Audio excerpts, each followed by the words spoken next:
Salut tout le monde, du coup on se retrouve aujourd'hui pour la vidéo d'analyse. Donc comme on peut voir, on a eu une ouverture en gap sur le plus haut historique. Donc on va juste regarder nos petites bougies daily, on va modifier juste ça. Hop.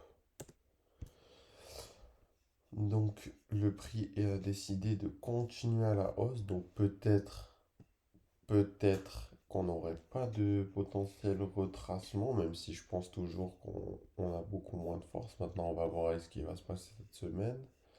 On est actuellement dans une inside bar, donc le haut et le bas feront réagir sûrement. Hop, on se met ça comme ça. On a notre gap juste ici. Bon, je mets IMB, mais c'est un gap. C'est la même chose dans l'idée. Du coup, bah, cette zone qui a vraiment bien fait réagir, ça aurait été vraiment intéressant d'acheter ceci. Euh,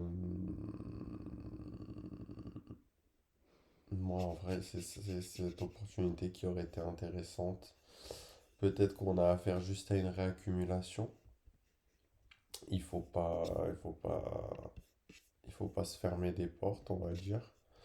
Euh, ouais, c'est peut-être une réaccumulation et le prix a envie de partir.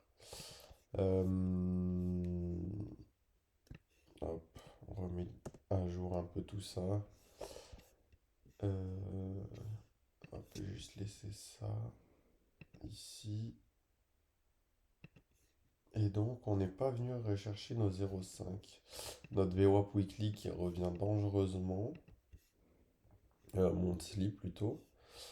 Euh, et donc, le niveau de continuation, il a eu lieu là. Ça peut être une opportunité assez simple, hein. Il y a tout qui est décrit juste ici. Euh,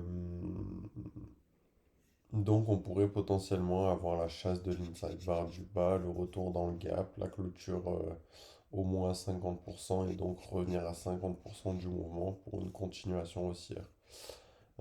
Ce serait un scénario assez simple, assez logique. Je regarde juste ça. Ok.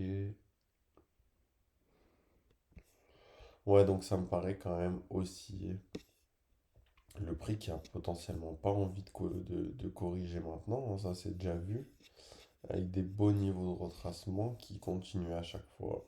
Donc le gold est très haussier, faut pas se fermer à ça. Maintenant, son scénario pouvait nous montrer qu'on voulait corriger, peut-être que ça va pas avoir lieu. Donc la tendance actuelle est qu'on est haussier, donc autant rester sur des niveaux d'achat tel que celui-là. Et par exemple, si le prix vient nous casser ce bas-là et nous montrer très clairement une intention baissière, ben dans ce cas-là, on se mettra à vendre. Pour moi, ça, c'était un scénario vendeur. Maintenant, le gap nous a montré l'inverse, mais voilà. On va s'enlever ça. Et donc, potentiellement, le but serait d'attendre que le prix revienne dans cette bougie-là. Et, et viennent réagir à ces niveaux-là pour repartir. Euh, on est dans une sorte de consolidation actuellement, donc on risque d'avoir un fort mouvement baissier, mais il va falloir observer ici pour obtenir un achat.